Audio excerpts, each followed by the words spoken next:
Timeline, 5000 ans d'histoire, Richard Fremder. Avec les enceintes CED, Göbekli Tepe change là, littéralement, je vous le dis, de dimension. On n'est plus seulement face à un langage symbolique structuré, on entre dans un univers de saturation iconographique. Chaque surface disponible devient support de sens. L'architecture ne se contente plus là d'accueillir des images, elle est entièrement submergée par elle. L'enceinte C se situe à l'est des enceintes A et B. Donc pour y accéder, il faut franchir un passage monumental en forme de U, qui débouche sur un long couloir. Alors on ne sait pas s'il était couvert ou à ciel ouvert, hein, ça évidemment on n'en sait rien, mais sa fonction est claire, il impose un changement, il impose une progression contrôlée vers l'espace sacré. Ce simple dispositif architectural suffit à instaurer une rupture entre l'extérieur et l'intérieur, entre le profane et le rituel. L'enceinte C est gigantesque. Elle se compose de 3 cercles concentriques dont le plus vaste dépasse les 30 mètres de diamètre. 9 piliers sont encore visibles dans le cercle intérieur, mais les espaces laissés libres indiquent qu'ils étaient à l'origine beaucoup plus nombreux. Ici, un animal domine sans partage, c'est le sanglier. Il est omniprésent, sculpté en bas-relief, représenté en ronde bosse, surgissant des piliers avec une violence presque palpable.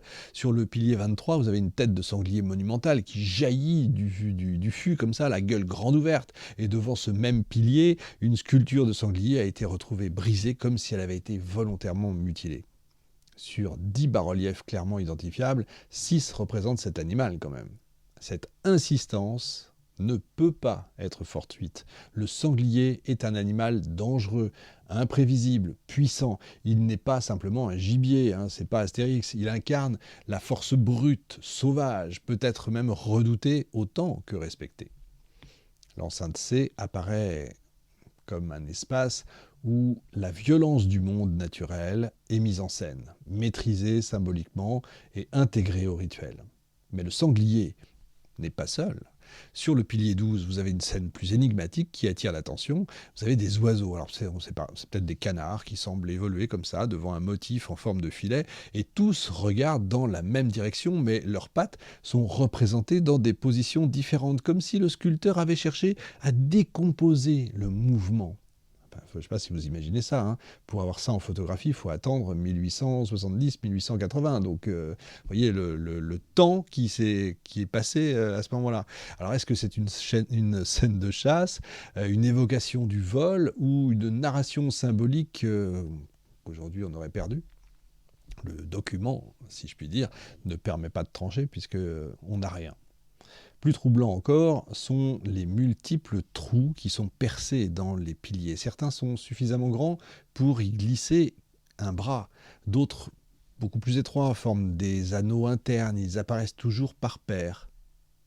Leur fonction reste mystérieuse, je vous le dis tout de suite, mais tout suggère qu'ils servaient à suspendre peut-être des objets légers, alors des fanions, des trophées, des éléments organiques, pourquoi pas, évidemment aujourd'hui disparus. L'enceinte devait donc être animée, mouvante, habitée par des objets ajoutés au décor de pierre. Des pierres saillantes, fixées en hauteur dans les murs, renforcent cette impression. Elles auraient pu accueillir des lampes à graisse animale. Ça suggère que certaines cérémonies se déroulaient dans l'obscurité, à la lueur vacillante, vous savez, des flammes. Ça rajoute encore au côté romantique de la chose. Göbekli Tepe n'était pas seulement vu, il était donc vécu. L'enceinte D pousse cette logique à son paroxysme. C'est la plus vaste, la mieux conservée et la plus dense iconographiquement. Elle forme un ovale presque parfait d'environ 20 mètres de diamètre, bordé d'une banquette de pierre, richement décorée. Ici, chaque pilier est une œuvre en soi. Le bestiaire devient foisonnant, presque oppressant. Des renards, des serpents, des sangliers encore, des taureaux, des gazelles, des onagres, des fauves, des oiseaux de toutes les sortes, des insectes, des araignées, des scorpions. C'est un zoo, c'est un zoo de pierre si vous voulez. Mais ce n'est pas une simple accumulation, encore une fois. Les animaux sont disposés selon des logiques précises et toujours orientés, associés et évidemment superposés. au centre, se dressent deux piliers monumentaux, les piliers 18 et 31, hauts de plus de 5 mètres quand même. Ils portent des bras, des mains et des stolas. Ce sont clairement des figures anthropomorphes, c'est-à-dire à visage humain, si vous voulez. Sous le menton du pilier 18 apparaissent des signes abstraits, une sorte de H, la lettre H, pas la H qu'on lance, mais un H, une demi-lune et un cercle. On est face à une symbolique qui dépasse littéralement la simple figuration animale. Le pilier 33 est un véritable chef-d'œuvre, c'est peut-être même le véritable chef-d'œuvre du site. Il concentre cette complexité à un degré extrême.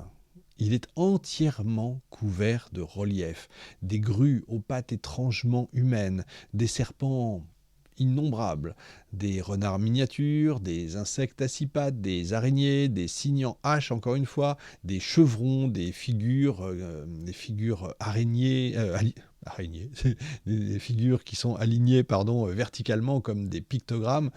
Certaines scènes suggèrent des récits de naissance, de transformation, de lutte, peut-être même de mort et de renaissance. Mais quant au sens exact, encore une fois, ça nous échappe irrémédiablement. On peut pas le lire, puisque de toute façon, il nous faudrait une pierre de Rosette, ou l'équivalent, mais on ne l'a pas. Donc de toute façon, on est obligé de se perdre en conjecture.